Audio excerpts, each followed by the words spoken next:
So picture this. You intercept the letter that literally predicts the murder of a living woman. Wild, right? But what if I told you the guy who sent it is already dead? Welcome to The Explainer. Today we're diving headfirst into the incredibly fascinating, freezing cold, and meticulously ordered universe of the Dead Letters Office. We're going to unpack exactly how a clerk, a guy whose whole existence is defined by just sorting grief, decides to completely shatter the ultimate rule of the afterlife. Listen to this. Someone is going to kill you, Sera. I mean, wow. That is not some vague, spooky warning, right? That is a direct, actionable threat wrapped in an utterly impossible delivery system. That one sentence instantly sets up the absolute life-or-death stakes of our story here. It's written by Martin Calloway, a guy who actually died 14 months ago from, supposedly, heart failure. Except from his new vantage point, Martin can see it wasn't natural at all. It was murder, perfectly orchestrated to look like weather. And the kicker? He sees the exact same pattern forming around a living woman named Sera. So, you're probably wondering, how on earth does a dead guy send mail? Well, enter the liminal bureaucracy. Now, this isn't heaven and it's not hell. It is, quite devastatingly, an office. Just a massive administrative space wedged right between waking and sleep, all lit up by those horrible, unblinking fluorescent lights and endless gray desks. And honestly, this is what perfectly illustrates the tragedy of this whole system. It doesn't run on electricity. It doesn't run on money. It is fueled entirely by human grief. The sheer electromagnetic frequency of a living heart mourning the dead is what keeps the lights on. It's basically a one-way channel where the living send their sorrows and the dead, well, they just file it away. Which brings us to our main guy, Clerk Wen, and his absolutely defining metric, 99.7%. That number right there is Wen's flawless categorization accuracy over 11 years. Literally, for over a decade since his own pretty unremarkable death, Wen has been the model employee. He stamps processed, filed, undeliverable with total precision. He never engages with the contents. He's just a perfectly calibrated gear inside this infinite machine of institutional forgetting. And you know, that's exactly what makes his impending, world-shattering rebellion so shocking. But hey, before we get to that rebellion, we really need to wrap our heads around the stark contrast between these two realities. You've got the liminal world, which is literally all fluorescent lights, endless routine, and this deliberate lack of memory. Clerks are actually stripped of their personal histories just to maximize efficiency. It's sensory deprivation by design. Then, on the flip side, you have the living world. That's defined by warmth, the smell of rain, physical density, and most importantly, urgency. See, the afterlife has all the time in eternity, but the living world, it's got ticking clocks. And then, bam, the inciting incident hits. Just sitting there at the bottom of Wen's inbox is this impossible black envelope. Now keep in mind, this channel only ever produces cream, white, or maybe the occasional pastel envelope. But this black one, it literally absorbs the light right out of the sorting room. And even wilder, it radiates a thermodynamic cold. Like, in a place where clerks don't even feel physical sensations, Wen's fingers actually register a freezing temperature. Just by existing, this thing completely breaks the routine. So the really crucial point here is how Wen is actually supposed to handle this anomaly. The official protocol is crystal clear. 1. Note it in the intake log. 2. Place it in a Class 4 containment sleeve. 3. Route it straight to the mysterious Floor 19's anomalies desk. And 4, under absolutely zero circumstances do you open or read it. Wen knows these rules by heart, inside and out. And yet, for the very first time in 11 years, he deliberately shatters every single one of them. He tears it open. And guys, what he reads in there completely destroys the foundational assumptions of his entire universe. The letter is basically a collection of 4 massive impossibilities. First, it's written by a dead person. Second, it's addressed to a living person, Sera Alizadeh. Third, it contains actionable intelligence, a literal direct warning of a murder plot. But that fourth impossibility, that's the real game changer. It implies the threshold isn't just a one-way mirror. It implies the dead can actually speak back. By deciding not to send this thing up to Floor 19, Wen is putting everything on the line. Specifically, he's risking something called dissolution. Now, that's a cessation of liminal coherence resulting from structural incompatibility. Basically, think of it like this. If a wave tries to exist without water, it just ceases to be.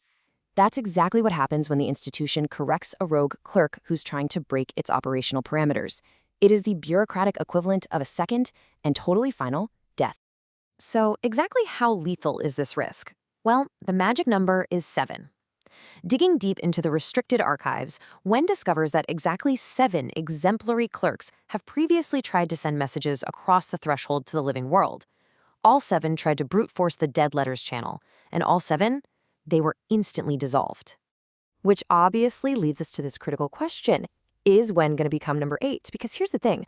Wen is absolutely determined to deliver this letter. He simply refuses to let a living woman die when he holds the power to stop it. But he also knows for a fact he can't use the official channel like those past 7 clerks. He's got to find a loophole. And lucky for him, he finds one. An unauthorized, hidden document buried in the archives reveals a theoretical loophole called the thinning. See, the threshold isn't a solid brick wall. It's a boundary maintained by the bureaucracy's endless routine. But during shift changes, when the bureaucracy takes a tiny, brief pause, that boundary relaxes. If a clerk can find the exact edge between waking and sleep during that exact pause, they can find a permeable gap where the two worlds actually overlap. Suddenly, this whole explainer flips from a bureaucratic mystery into a high-stakes heist. Now, Wen cannot hold this gap open all by himself, so he recruits his sharp-eyed desk neighbor, Clerk Lot. Together, they exploit that shift-change pause. Sitting knee to knee, they both navigate right to the edge of sleep. Lot uses this thing called sympathetic resonance, basically acting like a synchronized tuning fork, to hold the gap open, which allows Wen to gently, carefully ease through the membrane without shattering the whole thing. And believe it or not, it works. Suddenly, we are thrust right into the living world. 1822 Vicarious Street, Unit 4B. It is a rainy, dense, intensely sensory, overwhelming environment. And inside is Sera Alizadeh. She's a 34-year-old forensic accountant who absolutely, positively does not believe in ghosts. She is a woman who requires hard, direct, verifiable evidence before she believes in literally anything. But why is Sera in danger in the first place? Well, she's been auditing Martin Calloway's estate. Yep, the same guy who wrote our impossible letter. And she's found some really shady stuff. Small money transfers moving 14 months post-mortem, all routing into these empty shell companies. Even worse, the estate's executor, Aidan Morrow, has been smoothly but very firmly demanding that she stop the audit and just close the file. So the dead man's warning was absolutely spot on. His murder was orchestrated, and Sera is actively pulling the exact threads of the financial cover-up. Meanwhile, Wen is literally standing in Sera's hallway, but he has a massive, immediate problem. He isn't facing dissolution right now. He's facing something called decoherence. See, dissolution is clean. It's institutional erasure. But decoherence? That happens when a liminal body enters the warm living world. It's like dropping an ice cube into a cup of hot water. He is literally melting. He's scattering into static, dispersing across the material plane to become nothing more than a ghost, just a cold spot in a room. He has mere minutes before he's gone. This brings us to the incredibly tense climax, the delivery. As his hands literally start turning translucent, Wen kneels down and forces this thick, thermodynamically cold black envelope right under the narrow gap of Sera's door. He can hear her footsteps approaching. He presses his dissolving hand against the wood, silently willing her to live, and then desperately follows Lodi's harmonic resonance backward, slipping through the threshold right before he scatters entirely. Back inside the apartment, Sera picks up this impossibly cold envelope at 3 a.m. She opens it and reads Martin's direct warning about the architect of his death. It says, "They use trust as a tool. They use love as a delivery system." Man, that quote hits Sera like a freight train. It connects directly back to Aidan Morrow, Martin's supposed trusted friend, who, as we know, is currently trying aggressively to shut down Sera's financial investigation. Now, you might expect her to freak out, but Sera doesn't panic about ghosts. Her rational, evidence-based brain logically deduces that, okay, a living human must have forged this letter just to warn her anonymously. So she places the shimmering letter in a plastic sleeve, locks it up in a fireproof safe as evidence, and instead of hiding, she sits right back down at her laptop and continues following those financial threads. She chooses to follow the money instead of the supernatural. But let's snap back to the liminal bureaucracy. Wen survives the crossing, though his hands forever bear this slight tremor now. But any sense of victory is incredibly short-lived. He is immediately summoned to the one place everyone is terrified of, floor 19, the anomaly's desk. It's this space of deep, concentrated darkness presided over by a mysterious entity known only as the Registrar. And the Registrar? Yeah, it knows absolutely everything. The entity starts reading out this staggering array of charges.